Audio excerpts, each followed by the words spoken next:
I developed calluses to failure. And it wasn't even failure. It's also redefining what failure is. But Yeah.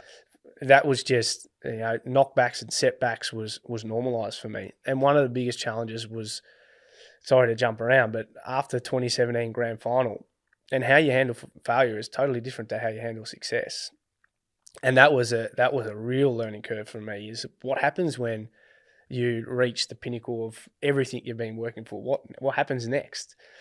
And it teaches that it's so intrinsic, and that that's so much deeper inside of me than anything extrinsic or what other people think of me. So I remember a conversation that you and I had early on in the 2018 season where it was like, I'm not even sure what you averaged through 2017, but let's call it low 20s. You obviously had an amazing year. I'm not sure. You finished pretty high in the best and fairest, third, was it? Yeah.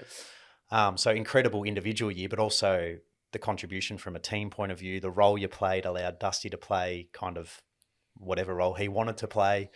But I remember the conversation early in 2018 was around you feeling like you hadn't necessarily improved or you needed to improve. And to you, that was maybe 2 or 3 extra possessions. That was going to be the way you take your game to the next level. And I just remember seeing the weight that you were carrying with going far out. Like if I don't improve by those 2 or 3 possessions, and it was something that we kind of shifted from a club point of view where it was like, well, it's not actually about the stats and KPIs. It's like, how do I actually give myself to the team, which is something you were so incredible at. But it's funny how once you have success, you kind of go back to what was trained in your brain to be, what's the next stage of success looks like, or what do I need to do to contribute more? Yep. How did you change the narrative from that moment and what you were telling yourself? Yeah, well, footy success, these measurements are so tangible, Yeah. and society tells us that 20 possessions, the next year you've got to get 22, 24, go from 0.5 goals to 1 goal, and that it's so incremental, and you're not improving unless that's improving. And then after winning the premiership in 2017, naturally you fall back into this pattern of behaviour and this conditioning that I've had for 18, 20 years. There's that, I've got to average another 2 or 3 more possessions. Yeah. And that was so contradicting to what was happening inside our 4 walls and what our leaders were asking of us. And that again fast-tracked an internal changes around, okay, these measurements are not necessarily success. It's how do I give myself more to the people around me, and how do I make people around me better? 2017, it was a slow build of feeling like I belonged at the level, and then finding a role, and then contributing to the team, and that all sort of snowballed. And then at the end of 2018, I wanted Dimmer or the match committee to think, if we don't select Kane Lambert this week, how can we win this game? So I wanted to add an invaluable set of skills that wasn't necessarily tangible on a stat sheet, but it was about how do I make people around me better? And that's not necessarily by getting more kicks, marks, handballs. It's about how do I help them maximise their potential and also fulfil a role amongst that. So that started to build this sense of, hang on a minute, my contribution can be so much greater than what AFL fantasy points might suggest. And I think that's what happens in great teams. And I listened to a great podcast. I think it was Emma Murray who sent it to me about Shane Battier when he went and joined LeBron and Chris Bosh and all this dream team around. He was just giving subtle cues around how can he contribute, being a blue collar type of player, to the greater good of the team, and they went on to be really successful. And hopefully that's what I was able to do. And you take great joy and satisfaction out of other people's successes, and it's probably a little bit selfish because ultimately you benefit as well. Yeah.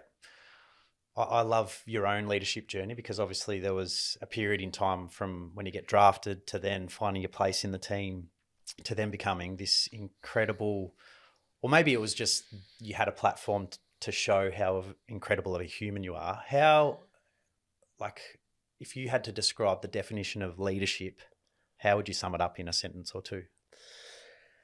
Well, I sort of touched on it before. in order to know other people, I think you got to understand yourself. But for me, leadership is actually less. Leadership for me is less. It's actually less about me, and it's more about other people and in empowering them to express themselves as who they are within a framework of what's beneficial for the collective. Yep. And I needed to go on that journey myself, because there are stages there where your own life experiences would suggest that you're limited in your thinking, and that why can't people handle failure the same way I do? Why don't you just get on with it? Or why do they see the world that way? And going on my own internal journey to challenge my own thoughts opened me up to go, well, their background's totally different to mine, but how do we collectively work towards something that's we can all benefit from? Was there a specific moment where you did go on that journey from an individual point of view that then allowed you to kind of open up the doors to understanding people more widely and broadly? Yeah, well, the Richmond Footy Club offered me so much more than just football, and it brought me to wonderful people like yourself. And I was conditioned to believe that I wasn't good enough based on the feedback that I was getting from my whole career. And it got to a point where that was no longer serving me. And I remember a moment in 2017 where, 10, 15 minutes into the first quarter of the grand final, and I went into overdrive because I hadn't had a touch yet. And then the skills that I'd started to learn and work on with people like Emma Murray and Shane McCurry, and even the psychs that I'd worked with that year, was to go, hang on, these thoughts aren't serving me. How do I come back into the moment and then best execute for the team? And that was actually a segue or an open door to the way I show up at home. The relationships I have with family and friends. And this was so much bigger than just my athletic performance. This was me being a human being. Yeah. And how do I want to show up? And not just my best version of me on the 120 minutes on a Saturday afternoon at MCG. There's how do I show up every minute, every day for the people that I care about the most? And, that meant that what served me 5 years, 10 years ago may not be what serves me now. And, I'd had some not struggles, but relationships that didn't work out. And you've got to I had to take some responsibility for that too. And I just got curious about who I am and why I am the way I am. And it led me to some great people, and I'm still going on there. There's no end game to that.